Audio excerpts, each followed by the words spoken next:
बच्चों, पिछले वीडियो में हमने रूल्स ऑफ एडजेक्टिव के रूल नंबर 5 तक पढ़ाया था। आज इसकी शुरुआत हम रूल नंबर 6 से कर रहे हैं। ध्यान दीजिए, जब एक ही व्यक्ति या वस्तु के दो गुणों की तुलना की जाए तो कंपैरेटिव डिग्री का प्रयोग ना करके एडजेक्टिव के पॉजिटिव डिग्री का प्रयोग करना चाहिए। ध्यान दीजिए, एक व्यक्ति के गुणों की तुलना दूसरे व्यक्ति के गुणों से नहीं हो रही है, बल्कि एक व्यक्ति के गुण की उसी व्यक्ति के दूसरे गुण से तुलना हो रही है। यही ध्यान देने की बात है। उदाहरण के लिए आप देखिए, हम ये वाक्य बोल रहे हैं, रमेश इज ब्रेवर। ये वाक्य आपका इनकरेक्ट है। Ramesh is braver than wise. Ramesh मतलब बुद्धिमत्ता से क्या है, अधिक बहादुर है। यानी रमेश बुद्धिमान होने से अधिक बहादुर है। यहां पर देख रहे हैं कि इसने रोका है कि अगर एक ही व्यक्ति के एक गुण की तुलना उसके दूसरे गुण से की जाए, मतलब इसका अर्थ यही हुआ। अब इसको मैं समझा रहा हूं, जब एक ही व्यक्ति के एक गुण की तुलना उसी व्यक्ति के दूसरे गुण से की जाए, दूसरे व्यक्ति के दूसरे गुण से नहीं, तो कंपैरेटिव डिग्री का प्रयोग ना करके हम एडजेक्टिव के पॉजिटिव डिग्री का प्रयोग करते हैं। आप उदाहरण लीजिए, Ramesh is braver than wise. Ramesh बुद्धिमान से अधिक बहादुर है। ध्यान दीजिए, रमेश ही बुद्धिमान है, रमेश ही बहादुर है।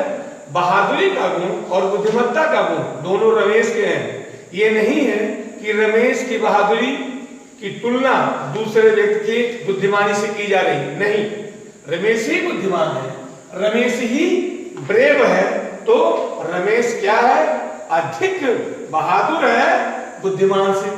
तो ये वाक्य गलत है, क्योंकि रोका गया है जब एक ही व्यक्ति के या एक ही वस्तु के दो गुणों की तुलना आपस में ही की जाए, उसी में की जाए, तो हम एडजेक्टिव की कंपैरेटिव डिग्री का प्रयोग ना करके पॉजिटिव डिग्री का प्रयोग करते हैं। अब ये करेक्ट वाक्य होगा, Ramesh is more brave than wise. ध्यान दीजिए, मोर वास्तव में यहां पर कंपैरेटिव डिग्री है, लेकिन हमने ब्रेव का ब्रेवर नहीं किया। ब्रेव, ब्रेवर, ब्रेवेस्ट, इसको हमने पॉजिटिव डिग्री में कर दिया। तो हाँ, ये आप जान लीजिए कि मोर का प्रयोग हो सकता है, लेकिन वो जो शब्द होगा, जो गुण प्रकट करेगा, हम उसको कंपैरेटिव में नहीं बनाएंगे। इस तरीके से वाक्य सही हुआ कि Ramesh is more brave than wise. अब हम रूल नंबर 7 पर आते हैं, प्रीफर एंड प्रेफरेबल। ध्यान दीजिए, प्रेफर माने होता है से अधिक पसंद करना, और प्रेफरेबल का मतलब होता है से अधिक पसंद करने योग्य। दोनों आपके ये जो एडजेक्टिव है, इसमें ये आपको आप देखते हैं कि ये देखने में आपको क्या लगते हैं, लगता है कि इसमें कंपैरेटिव का फोर्स है। किसमें है, ये कंपैरेटिव डिग्री में ऐसा लगता है, लेकिन ध्यान दीजिए, बल है। इसमें कहा कि देखने में लगता है कि इसमें कंपैरेटिव डिग्री में है, यानी कंपैरेटिव का फोर्स लगता है। ठीक है, तो ऐसे वाक्यों को में और कंपैरेटिव डिग्री में हम दैन का प्रयोग करते हैं, लेकिन इसमें हम दैन का प्रयोग नहीं करेंगे। I prefer walking than swimming. ये वाक्य आपका इनकरेक्ट है। पहले आपको इनकरेक्ट दिखाते हैं, बाद में करेक्ट बताते हैं।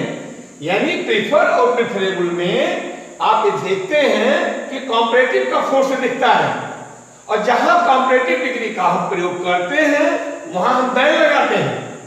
तो ये कह रहे हैं कि नहीं, यहां ऐसा इसमें नहीं होगा। प्रीफर और प्रेफरेबल में हम टू का प्रयोग करेंगे। तो I prefer walking than swimming. मैं तैरने की अपेक्षा चलना अधिक पसंद करता हूं। ये वाक्य आपका इनकरेक्ट हो गया। क्यों? क्योंकि यहां देन लगा दिया।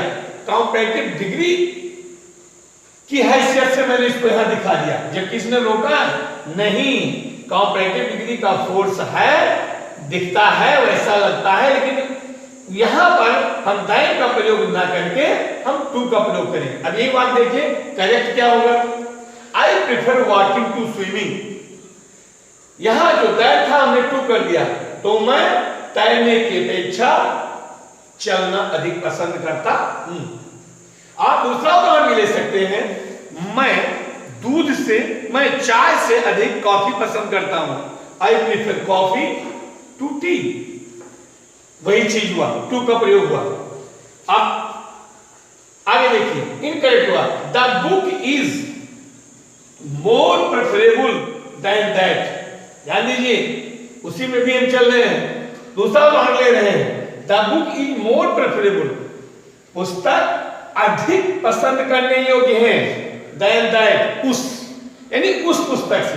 ध्यान दीजिए, इसमें दिखता तो है कि कॉम्पैरेटिव का फोर्स है, ठीक है, लेकिन और इसमें हम दैन का प्रयोग कर भी दिए। यहां देख रहे हैं, यहां इनके कहने का मतलब ये है कि हम दैन का प्रयोग नहीं करेंगे। इस वाक्य का करेक्ट वे हम क्या रखेंगे, the book is more preferable to that. अब ये वाक्य आपका सही हो गया। अब हम आते हैं रूल नंबर 8 पर। जब दो एडजेक्टिव एक ही नाउन से संबंध रखते हो तो दोनों एक ही प्रकार के डिग्री में आते हैं। ध्यान दीजिए, जब दो एडजेक्टिव एक ही नाउन, एक ही संज्ञा की विशेषता बताते हैं, तात्पर्य यही हुआ, जब दो एडजेक्टिव एक ही नाउन से संबंध रखते हो, तात्पर्य हुआ कि जब एक ही नाउन की विशेषता बताते हो, क्योंकि एडजेक्टिव की परिभाषा है वह शब्द जो संज्ञा सर्वनाम की विशेषता बदला है उसे एडजेक्टिव कहते हैं। तो इस वाक्य कहने का तात्पर्य यही हुआ। तो हम क्या करते हैं, उसको जब एक ही प्रकार की डिग्री में आते हैं या वो, तो उसको हम उसी डिग्री में रखें। ये नहीं कि एक दूसरे डिग्री में, एक दूसरे डिग्री में, एक को पॉजिटिव में रखें तो एक को कॉम्पैरेटिव में, एक को सुपरलेटिव में रखें तो एक को कॉम्पैरेटिव में, नहीं, ऐसा नहीं होगा।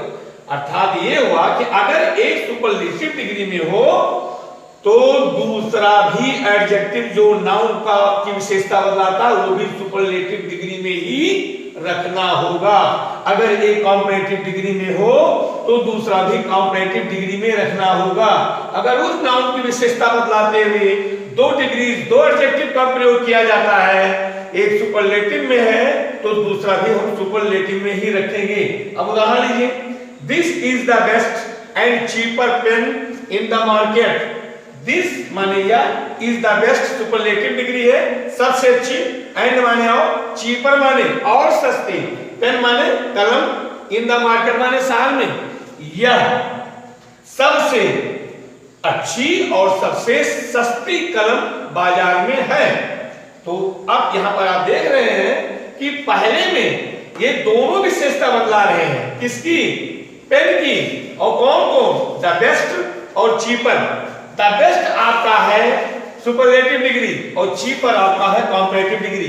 तो क्या होना चाहिए, अगर इस वाक्य को हम ऐसा कर दें कि बाजार में यह कलम सबसे अच्छी और सबसे सस्ती है, तो दो जो हमने चीपर रखा है कॉम्पैरेटिव डिग्री में, ये भी हो जाएगा चीपेस्ट। तो इस वाक्य को इस तरीके से करेक्ट कीजिए, this is the best and the cheapest pain in the market. अब ये वाक्य आपका करेक्ट हो गया। अब हम रूल नंबर 9 पर आते हैं। ध्यान दीजिए, तुलना एक ही प्रकार के व्यक्ति में होना चाहिए या एक ही प्रकार के वस्तु में की जानी चाहिए। जहां व्यक्ति में तुलना होगी तो एक ही प्रकार का व्यक्ति हो, जहां वस्तु में तुलना की जाए, क्योंकि तुलना तो बराबरी के आधार पर होती है ना, तो एक ही प्रकार के वस्तु में होनी चाहिए। जैसे उदाहरण लीजिए, माई house is bigger then my uncle. इस वाक्य में ये कहना चाहता है, वाक्य का भाव ये है कि मेरा हाउस मेरे चाचा के घर से बड़ा है। यहां इस वाक्य का अर्थ देखिए, माई house is bigger then my uncle, मेरा घर चाचा से बड़ा है। तो चाचा से नहीं घर बड़ा होगा, घर की तुलना करनी है तो अपने चाचा के घर से कीजिए। तो इस वाक्य को आपको ऐसा लिखना होगा कि my house is bigger than that of my uncle. Than that यहां चाचा के घर की ओर वो इशारा करता है, तो इस प्रकार हो गया कि मेरा घर मेरे चाचा के उस घर से अच्छा है। ये वाक्य आपका करेक्ट हो गया।